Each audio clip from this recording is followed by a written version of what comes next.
நிறைய பேர் கேட்குறாங்க யூரினரி ட்ராக் இன்ஃபெக்ஷன் யூடிஐன்னு சொல்கிறாங்க. அதுக்கப்புறமா வந்து அதாவது கிட்னி ரிலேட்டடான ப்ராப்ளத்துக்கெல்லாம் வந்துட்டு அக்குபஞ்சரில் என்ன செஞ்சிட முடியும் உங்களால் அப்படின்னு தான் கேட்குறாங்க. கண்டிப்பாக அக்குபஞ்சர் வந்து இந்த 2 பிரச்சனைக்குமே வந்து சரிப்படுத்தும்.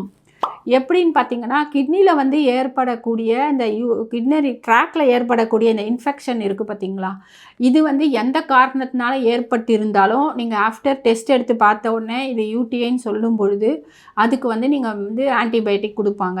ஆன்டிபயோட்டிக் எடுத்துட்ட உடனே இந்த யூடிஐ பார்த்திங்கன்னா நிறைய பேருக்கு வந்துட்டு ஒரு முறை மட்டுமே வராது, அடிக்கடி வந்துகிட்டே இருக்கும் நிறைய பேருக்கு. ஸோ அந்த மாதிரி வரக்கூடிய ஒருத்தருக்கு நீங்கள் அக்குபங்சர் ட்ரீட்மெண்ட் எடுக்கும்போது கண்டிப்பாக 100% அது வந்து அந்த பிரச்சனை இருக்கும். அப்படின்னா சில பேருக்கு வந்து யூரின் பாஸ் பண்ணும்போது எரிச்சல் வரும், சில பேருக்கு வந்து கொஞ்சம் யூரின் தான் போவாங்க, கொஞ்சம் கொஞ்சம் வரும் வராது. சில பேருக்கு வந்துட்டு யூரின் போகிற மாதிரி ஒரு ஃபீல் இருக்கும், ஆனால் போனால் யூரினே வராது. ஸோ இந்த மாதிரி சில பேருக்கு வந்து ரொம்ப சிவியரானவங்களுக்கு வந்து பிளட்டு கூட வந்திருக்குது. இப்போ ஏதாவது கிட்னியில் வந்து ஸ்டோன் இருந்தால் கூட இந்த மாதிரி பிரச்சனைகள் வரும். கிட்னியில் இன்ஃபெக்ஷன் இருந்தாலும் சரி இது வரும், கிட்னியில் இன்ஃப்ளமேஷன் இருந்தாலும் சரி இது வரும். ஸோ இந்த மாதிரி வரக்கூடிய அனைத்தையுமே வந்துட்டு யார் சரிப்படுத்துவானா, மெடிசன் சரிப்படுத்துமா சரிப்படுத்தாதான்னு சொல்கிறத விட அக்குபங்சர் கண்டிப்பாக சரிப்படுத்தும். நிறைய பேருக்கு பார்த்திங்கன்னா ஸ்டோன் வந்திருக்கும், அந்த ஸ்டோனையே கூட சரிப்படுத்தியிருக்கும், ஸ்டோனே கூட வந்துடுறது. அதாவது ஸ்டோன்லேயே வந்து நிறைய கைண்ட்ஸ் இருக்குது. அது வந்து சில ஸ்டோன் வந்து உடைக்கக்கூடிய சிலது உடையாமல் இருக்கும், அதை தான் வந்துட்டு அவங்க எடுப்பாங்க லேப்ரோஸ்கோப்பியில் அந்த மாதிரி சைஸ் பார்த்துட்டு.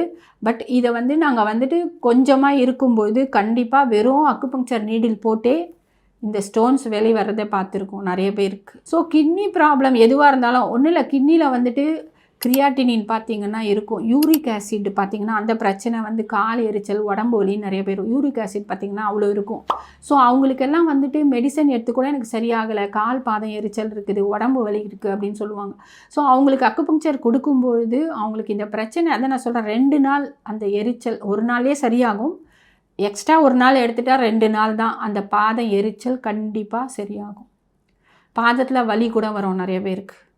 அப்போ கிரியாட்டினின்றது தான் உயர்ந்த பட்சம், அதிகபட்சமாக கிரியாட்டினின் ப்ராப்ளம் தான் ஒரு கிட்னிக்கு வரக்கூடிய பிரச்சனை. ஸோ அதை பார்த்திங்கன்னா அதிகமாக இருந்தால் அவங்களால வந்துட்டு யூரின் ஒரு ட்ராப் கூட போக முடியாது, டாக்டர்ஸ் வந்து தண்ணி கம்மியாக குடிக்க சொல்லுவாங்க. ஸோ இது வந்து சுகர் இருக்கிற பேஷண்ட்டுக்கு வரும் அப்படின்றத விட சுகர் இல்லைனா கூட வருது கிரியாட்டினின். ஸோ அந்த கிரியாட்டினின் தான் நாளடைவில் என்னாகும், அவங்கள டயாலிசிஸ்க்கு தூண்டும், டயாலிசிஸ்க்கு தான் போய் ஆகணும். அப்போ வந்து அவங்க டயாலிசிஸ் பண்ணி தான் ஒரு முறையும் பிளட்டை கிளீன் பண்ணுவாங்க.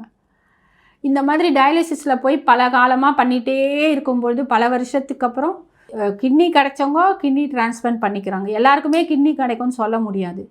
ஸோ அது பண்ண முடியாதவங்களோட லைஃப் அவ்வளோதான், எண்டுக்கு தான் வரும். ஏன்னா ஒரு காலகட்டத்துக்கு அப்புறமா டயாலிசிஸே அவங்களுக்கு வந்துட்டு ஒர்க் ஆகாது. ஸோ அப்போ என்ன ஆகும், அதனால் வந்து இது மாதிரி சின்ன பிரச்சனையாக இருக்கும் பொழுது நீங்கள் அக்குபங்சர் எடுத்துக்கோங்க. இல்லை டயாலிசிஸ் பண்ணுறோம், வாரத்தில் 4 நாள் 5 நாள் கூட பண்ணுறவங்கள பார்க்குறோம். சில பேர் ஆல்டர்னேட்டிவ் டேஸில் ஒரு குறிப்பிட்ட இதில் இருக்கும்போது போய் பண்ணுவாங்க. ஸோ அந்த மாதிரி இருக்கிறவங்க டயாலிசிஸ் பண்ணுறவங்கள கூட நம்ம வந்துட்டு டயாலிசிஸ்லேருந்து வெளியே கொண்டு வர முடியும் அப்படின்னா நிஜமாகவே அது ஒரு ஆச்சரியமான விஷயம்தான். ஆனால் இதுவும் நான் சொல்கிறேன், யாருமே வந்து ஒரு சிலர் மட்டும்தான் வந்து ட்ரை பண்ணுறாங்க ஆல்டர்னேட்டிவில் நம்ம இதை எடுத்துக்கிட்டால் நம்மளுக்கு சரியாகும்னு சொல்லிட்டு. நிறைய பேர் வந்து இது கண்டிப்பாக முடியாதுன்னு தான் சொல்கிறாங்க, ஆனால் முடியாதுன்னு கிடையாது. கண்டிப்பாக நீங்கள் ட்ரீட்மெண்ட் எடுத்து பாருங்கள். இப்போ யூரினே வராது ஒருத்தருக்கு, ஸோ அவங்களுக்கு வந்துட்டு இப்போது நான் கிரியாட்டினின் வந்து 1.2 பாயிண்டில் இருக்கும்.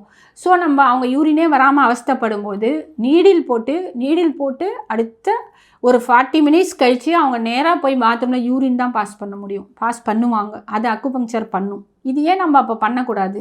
நீங்கள் மெடிசன் கொடுப்பாங்க, மெடிசன் கொடுத்து அந்த மெடிசன் போட்டால் மட்டும்தான் சில பேருக்கு யூரினே வரும். ஒரு காலகட்டம் வரும்பொழுது 3 மாதம் 6 மாதம் 9 மாதத்துக்கு அப்புறமா அந்த மெடிசன் போட்டாலும் யூரினே வராது. அப்போ அவங்களோட அவஸ்தை என்ன ஆகும், கை காலெல்லாம் ஸ்வெல்லிங் வரும், காலெல்லாம் ரொம்ப எடிமான்னு சொல்லுவாங்க, கை காலம் முகத்தில் கூட முகம் வரைக்குமே ஸ்வெல் ஆயிடுச்சுன்னா ரொம்ப சீரியஸ். இப்போ கை காலெல்லாம் ஸ்வெல்லிங் இருக்கும்போதே நம்ம வந்து இது ட்ரீட்மெண்ட் கொடுக்கும்போது அந்த ஸ்வெல்லிங்கெல்லாம் குறைஞ்சி படிப்படியாக அவங்க வந்துட்டு நல்ல ஒரு இயல்பு நிலைமைக்கு வரத்துக்கு வாய்ப்புகள் அதிகம் இருக்குது. ஆனால் கிரியாட்டினை பொறுத்த வரைக்கும் நிறைய பேருக்கு வந்துட்டு இன்க்ரீஸ் ஆகிறத தான் பார்க்குறேன், லாஸ்ட் எண்டு வரைக்கும் 8, 9 வரைக்கும் போகிறத பார்க்குறேன். ஆனால் யார் ஒருத்தருக்குமே வந்துட்டு அது குறையறத நான் பார்க்கவே இல்லை. ஆனால் அக்குபங்சர் பண்ணும்போது கண்டிப்பாக 2லேருந்து 1க்கு வந்திருக்கு, 1லேருந்து ஒரு பாயிண்ட் வரைக்கும் 0.9 அப்படின்னு வந்திருக்கு. ஸோ அது ஏன் நம்ம ட்ரை பண்ணக்கூடாதுன்னு தான் நான் சொல்கிறேன். நீங்கள் வந்துட்டு கண்டிப்பாக இந்த மாதிரி பிரச்சனையில் அவஸ்தைப்பட்டுட்டு இருந்தீங்கன்னா இதுக்கு தீர்வு வந்து கண்டிப்பாக இல்லை, கிரியாட்டின் இன்க்ரீஸ் ஆகிட்டு போகிறது தான் பார்க்குறோம். அதனால் நீங்கள் ஒரு நல்ல ஒரு ப்ரொஃபஷனல் அக்குபஞ்சர் நல்ல ஒரு சிறந்த முறையில் பண்ணுறவங்க கிட்ட நீங்கள் போய் பாருங்கள். கண்டிப்பாக உங்கள் கிரியாட்டினின் அதாவது கிட்னி ரிலேட்டடாக இல்லை யூரினரி ட்ராக் இன்ஃபெக்ஷன் ஆகட்டும், இது எல்லாமே வந்து ஈஸியாக சரிப்படுத்த முடியும். மருந்து மாத்திரை இல்லாமல், சைடு எஃபெக்ட் இல்லாமல். இன்கேஸ் நீங்கள் மருந்து மாத்திரை எடுத்துகிட்டு இருக்கீங்க, நான் விட முடியாதுனா கூட நீங்கள் விடவே தேவையில்லை, விடவே சொல்ல மாட்டோம். கண்டிப்பாக நீங்கள் அந்த மெடிசனோட சேர்த்து தான் அக்குபங்க்சர் எடுக்க சொல்கிறேன் நான். அதனால் நீங்கள் எந்த பிரச்சனை இருந்தாலும் கண்டிப்பாக ஒரு யூரினில் ஒரு சின்ன கலர் மாற்றம் இருந்தால் கூட நீங்கள் வந்து உங்கள் உடம்ப பாருங்கள், கவனிங்கன்னு தான் நான் சொல்வேன். நிறைய பேர் அதை கவனிக்கிறது இல்லை. சில பேருக்கு பார்த்திங்கன்னா யூரின் வந்து நுரையாக வருதுன்னுவாங்க, அவங்களுக்கு கண்டிப்பாக ப்ராப்ளம் இருக்குது. ஸோ யூரினே காட்டி கொடுக்கும் நம்மளுக்கு உடம்புல இந்த பிரச்சனை இருக்குதுன்னு சொல்லிட்டு. ஆனால் நம்ம கண்டுக்கிறதே இல்லை. அது பார்த்துக்கலாம் விடு, அது பார்த்துக்கலாம் விடுன்ட்டு போயிட்டே இருப்போம். நம்ம அது முத்தி வர வரைக்கும் அந்த டிசீஸ் வந்து ரொம்ப கிரானிக்காகி போய் அதுக்கு ஒன்றுமே பண்ண முடியாதுன்ற ஒரு ஸ்டேஜுக்கு போயிடுவோம். அதனால் தயவு செஞ்சு நீங்கள் வந்துட்டு இக்னோர் பண்ணாதீங்க. இந்த மாதிரி சின்னதாக இருக்கும்போதே நீங்கள் பாருங்கள். அப்படி இல்லை, நான் இந்த ஒரு ஸ்டேஜில் இருக்கேன், நான் டயாலிசிஸ் போகிறேன், எனக்கு கிரியாட்டின் இருக்குது, எனக்கு யூரினே வரல, அப்படி கை கால்லாம் வீங்கியிருக்கு அப்படின்னு நீங்கள் சொன்னீங்கன்னா கண்டிப்பாக எனக்கு கால் பண்ணி பேசுங்க. நான் உங்களுக்கு தீர்வு சொல்கிறேன். நீங்கள் அக்குபங்க்சர் எடுத்துக்கும்போது கண்டிப்பாக உங்களுக்கு வந்து சுகம் கிடைக்கும் நிச்சயமாக.